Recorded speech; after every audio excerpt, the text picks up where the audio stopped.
For over 7 centuries, a door slams shut in Rome, and the world listens.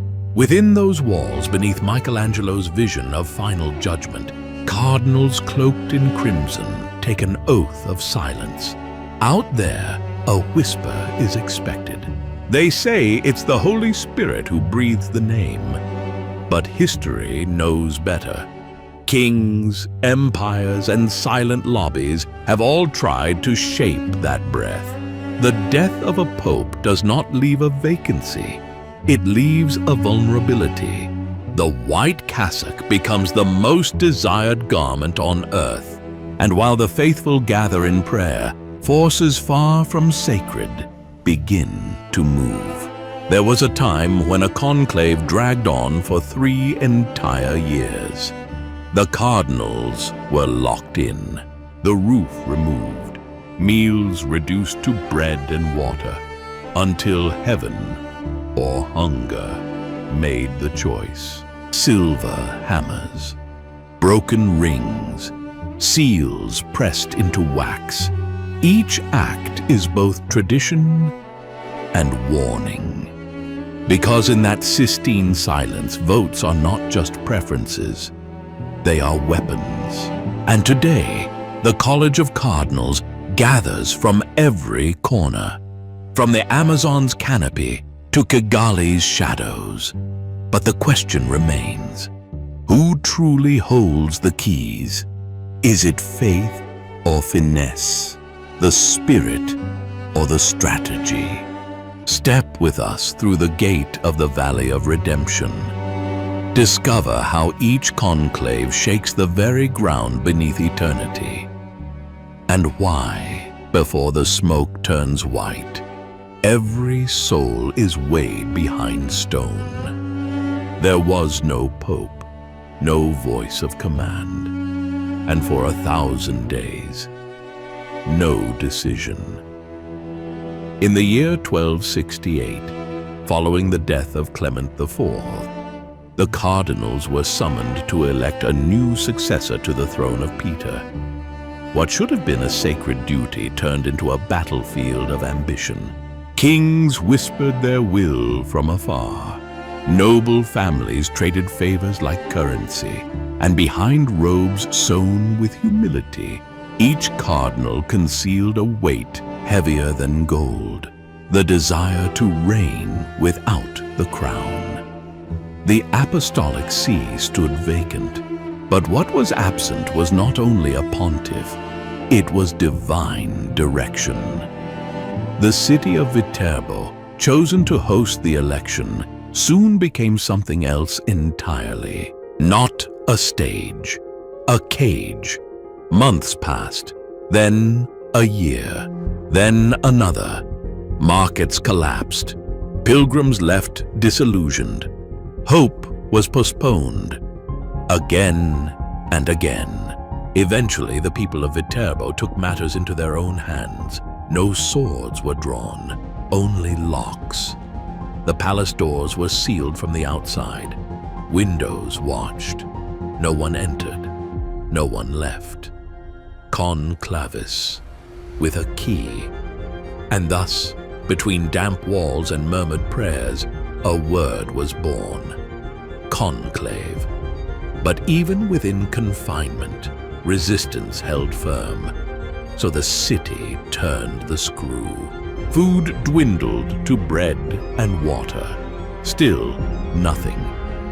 Then the final humiliation. A portion of the roof was removed. Rain, wind, sun, and chill. Nature itself joined the negotiation. Voices that once debated influence began slowly to whisper of judgment. Only after 3 grinding years, starved, shamed, and near collapse, did the cardinals yield. They chose a man not even present, Teobaldo Visconti, called from crusade in the east. He returned and was crowned Gregory X, and with him a law was forged in stone. When a pope dies, the doors shall close, and open again only when the heavens consent. From that moment in Viterbo, the papal election ceased to be mere protocol. It became a struggle between pride and providence, between men who vote and forces eternal. When a pope dies, the bells don't toll alone. Something far older falls still. In that void, time behaves differently. No new decrees, no absolute authority. The great engine of faith slows to a breathless hush, and within the Vatican's marble corridors, absence begins to echo louder than presence. This interlude is known as the sede vacante, the vacant see, and its guardian is the camerlengo, not a ruler, but a sentinel. Tradition once demanded a silver hammer, gently tapped upon the Pope's forehead, followed by his name spoken thrice, a final summons into eternity. If no answer came, the chamber was sealed, and the fisherman's ring shattered. Authority, like breath, was no longer his. Rome begins to shift. Clergy from every corner of the world descend upon the city, not hastily, but with the weight of centuries on their shoulders. Black cassocks fill the basilicas. Murmurs float through incense-laced air. Prayers rise. So do suspicions. Who will carry the burden next? What spirit moves behind the curtain? The Cardinals, now gathered, do not rush. They observe, converse, measure one another without uttering names. Every glance is a quiet test. Each silence, a calculation. Because what they are about to decide shall outlive them all. And as morning veils the city in solemn black, a quieter tension builds. The Spirit is said to speak when least expected. But will it be heard this time? There is no announcement, no fanfare, only a summons. Within the vast nave of St. Peter's Basilica, the Cardinals walk in silence.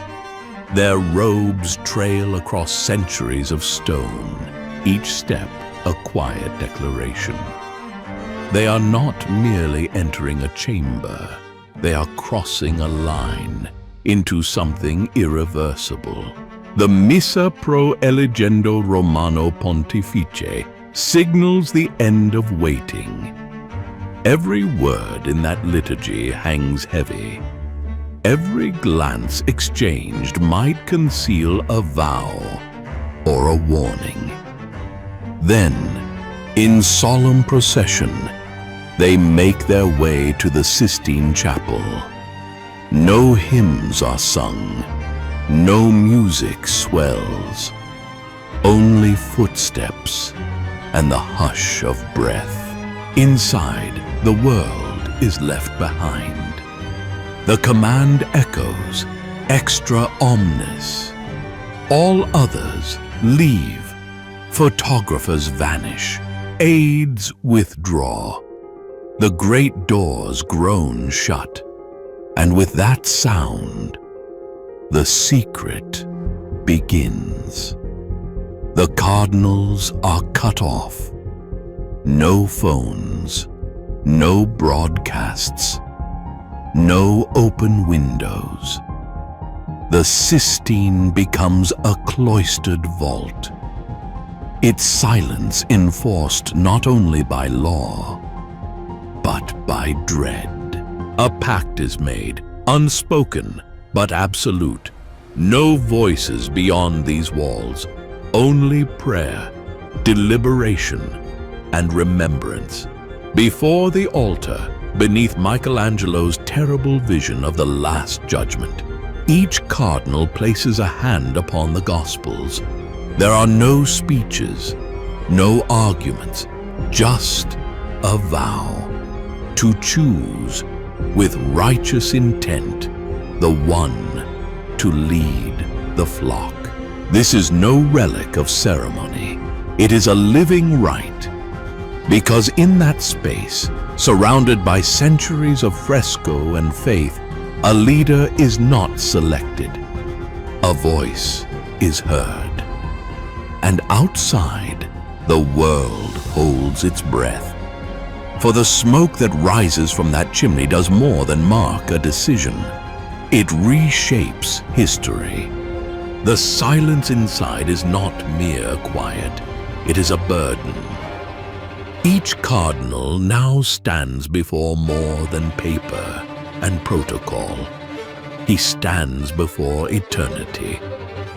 On a plain wooden table lie folded slips of parchment, each one marked with a solemn Latin, Eligo in summum pontificem, I choose as supreme pontiff.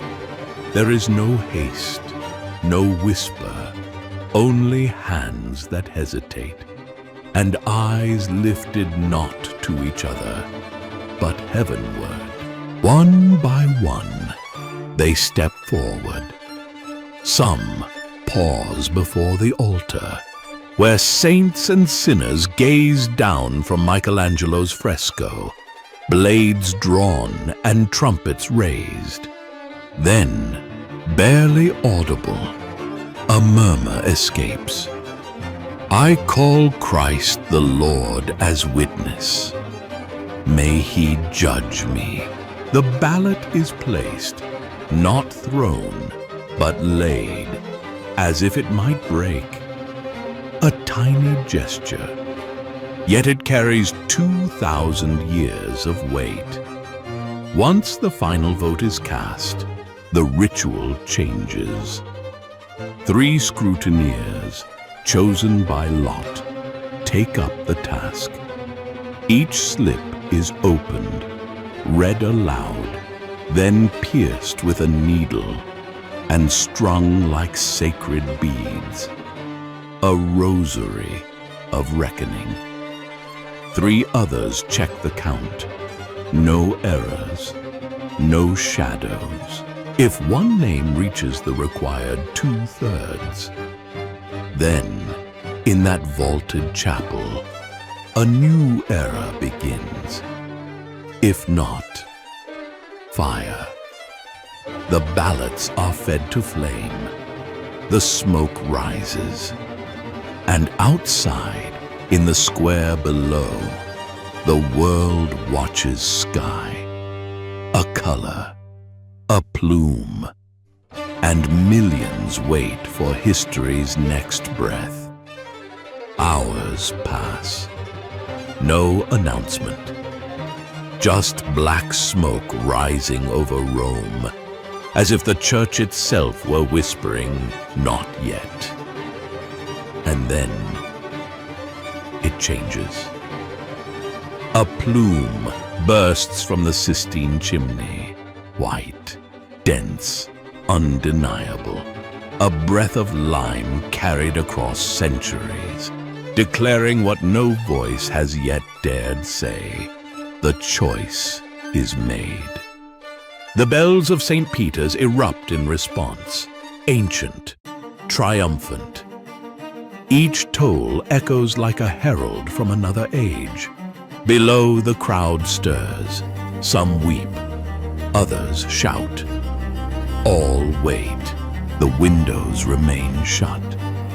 Time seems to pause, as if heaven, too, holds its breath, until at last, a figure appears.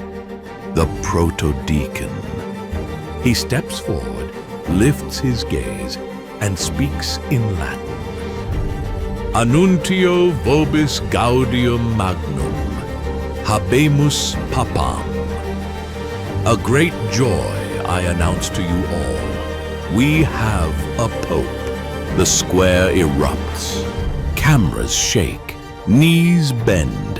The world holds its breath for a name.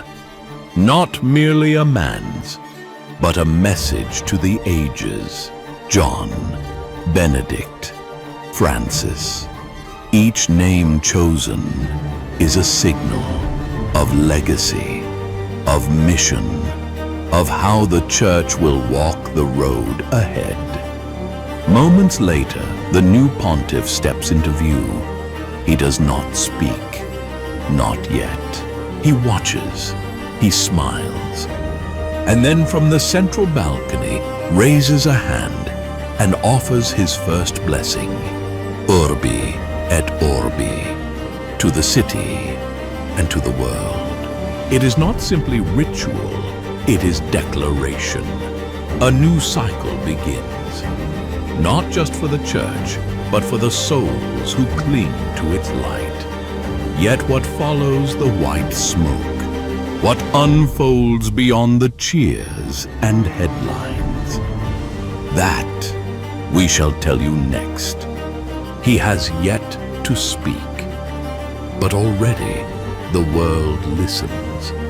Days after the white smoke, he walks once more, not as a cardinal, but as the chosen one. Down the endless nave of St. Peter's Basilica, his steps echo beneath vaults that have watched centuries unfold.